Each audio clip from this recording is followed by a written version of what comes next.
There comes a time when the pain becomes so great that you feel like you can't take another day. And it is exactly at that moment that everything can change. Have you ever felt like giving up? The urge to truly give up? Waking up in the morning and thinking, I can't do this anymore. It's not possible. It's over. Maybe you're struggling to support your family. Maybe you're trying to build a business from scratch. Maybe you're tired of trying and seeing no results. And then that voice in your head says, let go of this. It's not worth it. You weren't born for this. But I'm going to tell you something that could change everything for you today. There's a word in Japan, a word that saved many people from total collapse, an expression that gave people the strength to rebuild an entire country from the ashes, a word that helps transform pain into purpose. This word is Ganbaru. And before you think this is just another Japanese philosophy, wait just a second. I'm going to tell you the story of a young man, a simple guy who lived in rural Japan. Just after World War II, he had no money, he didn't have much food, he had no hope, but he had something that most people throw away at the first sign of trouble, and that something changed everything. Before I tell you this story, I invite you to subscribe to the channel, like this video, and comment below. What's your biggest struggle right now? What's making you think about giving up? I try to read and respond to as many comments as possible, and rest assured you're not alone. Thank you very much for your attention. Now let's get back to the video. Chapter 1. Kenji's Story, Japan, 1947. 2 years after the end of World War II. The country was destroyed, literally destroyed. Entire cities turned to rubble. The economy collapsed. Millions of people died, and those who survived were starving. Many families struggled just to survive. In the midst of all this, there was a 19-year-old boy named Kenji. Kenji lived in a small village in the countryside, far from the big cities, far from any help. He lived with his mother, 2 younger brothers, and his grandmother. His father had died in the war. What now? Kenji was the man of the house, but how can you be the man of the house when you have nothing? No food, no money, no contacts.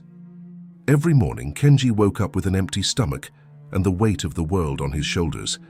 He saw his mother trying to hide her tears. He saw his little brothers asking for food that he didn't have. And the worst part, he felt like a failure. I should be able to take care of them, he thought, but I can't. I'm weak. Kenji was disciplined. He woke up early. He worked hard in the fields. He took on extra work when the opportunity arose. But no matter how hard he tried, it wasn't enough. Reality was brutal, and hope, it was dying. There was a day when Kenji couldn't take it anymore. It was early morning, biting cold. He had left to look for work on a nearby farm, but when he got there, the farm owner looked at him and said, I have nothing for you, boy. I can barely pay the people who already work here. Kenji returned home, empty-handed, empty-hearted. He sat on the dirt floor at the entrance to the house. He looked up at the grey sky, and he cried, not the usual cry of sadness. It was a cry of defeat, of surrender. I can't take it anymore, he whispered. I tried, I swear I tried, but I can't, there's no way. He sat there, lost. And then, someone appeared. He was an older man, simple clothes, calloused hands. He stopped in front of Kenji and asked, Is everything okay, young man? Kenji wiped his face quickly. Yes, sir. I'm just tired. The old man smiled. A small smile, the kind that carries a lot of history. Tired or defeated? Kenji was silent. Are you looking for work? The man asked. I am, but no one is hiring. I am. Kenji lifted his head. He looked at the man with a mixture of hope and distrust. Are you hiring? To do what? I have a small carpentry shop in the next town over. I need someone to help. I can't pay much, but it's honest work and there's food. Kenji felt something ignite inside him. A spark, small, but it was there. I accept, sir. I accept anything. The old man held out his hand. My name is Takeda. You start tomorrow. The next day, Kenji arrived early at Takeda's workshop. It was a small place, simple, old tools, the smell of wood. Takeda was there, working in silence. Good morning, Mr. Takeda. Good morning, Kenji. Ready to work? "Yes, sir?" And so it began. The first few days were difficult. Kenji knew nothing about carpentry. His hands bled, his muscles ached, but he didn't complain. He needed that job. Takeda observed everything, in silence, with attention. And after a week, while they were having simple tea at the end of the day, Takeda said something that Kenji would never forget. "Kenji, do you know what Ganbaru is?" Kenji shook his head. "No, sir. Ganbaru is a very old word. It means to persist, to do your best, to not give up even when everything seems impossible." Kenji listened, but he still didn't fully understand. Takeda continued, "You know, Kenji, after the war, many people lost everything. I lost it too. My home, my family, my job. I was left with nothing." Kenji looked at him, surprised. "But I chose Ganbaru. I chose to persist, one day at a time, one plank at a time, one tool at a time. And look where I am now. It's not much, but it's mine, and I built it with my own hands." "But sir, what about when you feel like you can't take it anymore?" Takeda smiled. "That's exactly when you need Ganbaru most, because it's in pain, Kenji, that we grow. It's not in ease, it's in struggle." Chapter 2. The transformation Kenji began to understand. It didn't happen overnight. It happened little by little. There were days when he woke up exhausted, his hands were sore, his body was aching. But he remembered Ganbaru. There were days when the work was repetitive, boring, no fun, but he remembered Ganbaru. There were days when he wanted to drop everything and go home, but he remembered Ganbaru. And do you know what happened? He started to get better. His hands stopped bleeding and began to grow calloused. His movements became more precise. He began to understand wood, to respect the material, to create something with purpose. And most importantly, he started to believe again. It wasn't a blind belief, it was a belief built, brick by brick, day by day. Takeda saw all this and smiled.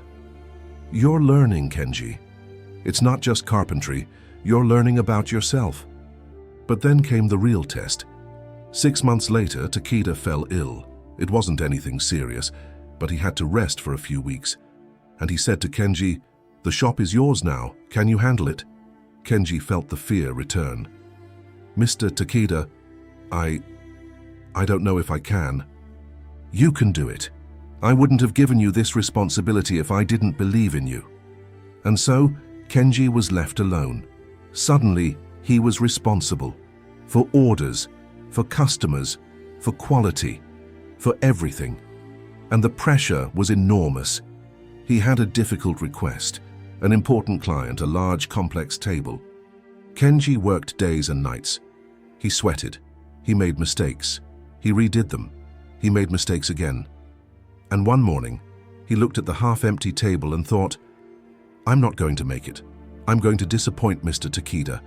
I'm going to lose this client. I'm going to lose everything." He sat on the floor, head down. And then he remembered. He remembered Takeda's words. "It's in pain, Kenji, that we grow."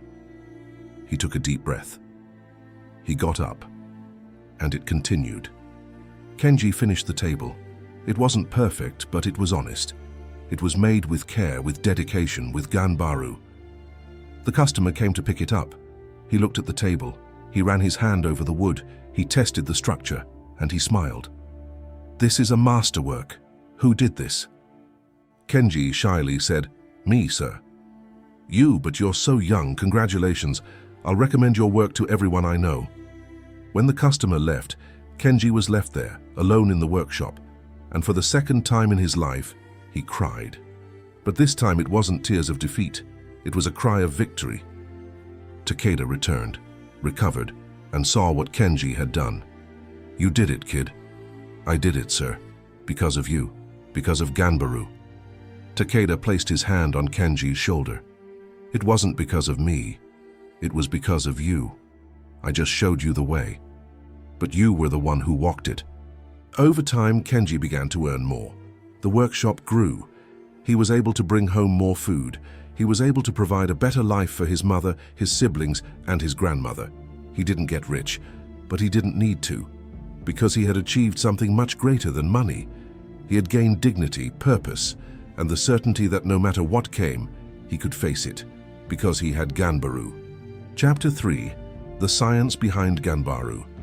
Now you might be thinking, nice story, but does this work in real life? It works, and science proves it. According to some researchers, the ability to persist in the face of adversity is directly linked to what we call a growth mindset. People with this mindset believe that their skills can be developed through effort and practice. And do you know what the result of this is? They overcome challenges that other people consider impossible. A neuroscientist with years of experience explained in a recent study, when we face difficulties and choose to persist, our brains create new neural connections. We literally become mentally stronger. In other words, pain is not the end. Pain is the beginning of transformation. But there is one detail. Not just any kind of persistence works. Some people persist in the wrong way. They bang their heads against the wall without changing their strategy. And then they get frustrated. Ganbaru isn't about being stubborn. It's about being resilient. It's about adapting. It's about moving forward, yes, but with intelligence. And it's about always remembering your why. Chapter 4. Your Ganbaru Moment. Now I want you to think about your life. What is your struggle now? Maybe you're trying to support your family. Maybe you're building a business. Maybe you're studying for a career change. Maybe you're just trying to survive. And it's hard, I know. There are days when you wake up and think, I can't take it anymore. There are days when the math just doesn't add up, when the results don't come, when no one believes in you, and you feel like giving up.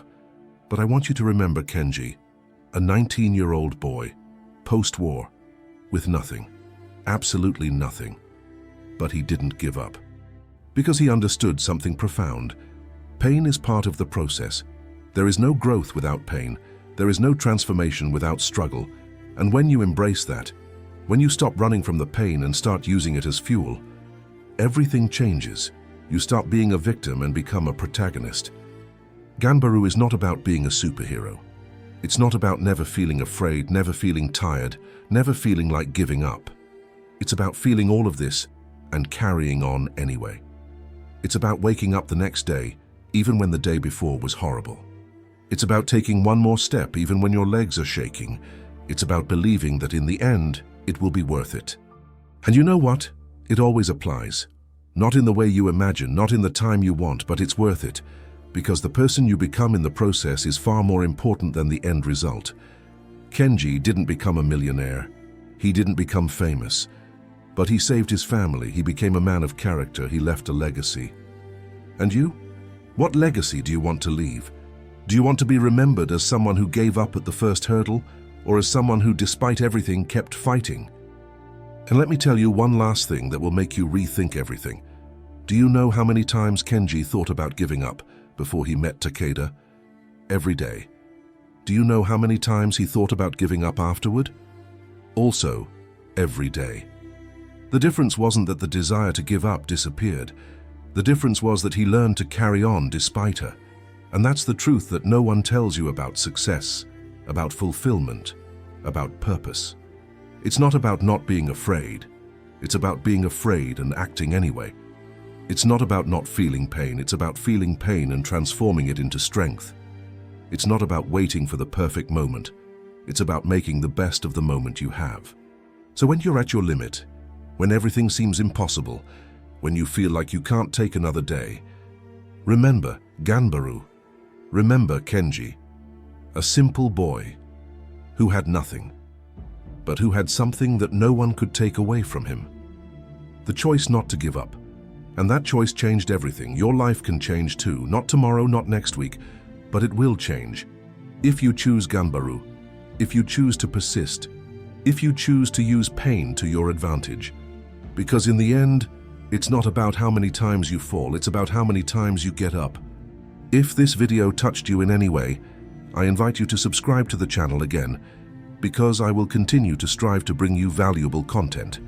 I also invite you to leave a like and comment below. Ganbaru. That's all, just that word. Because when you write it, you are making a commitment to yourself, a commitment to not give up. And I have another invitation for you. If you also enjoy content about psychology and philosophy, I invite you to check out my new channel. I'll leave the link in the video description. If you've watched this far, thank you very much for your attention. See you in the next video. And remember, your story is still being written, and it won't end with giving up.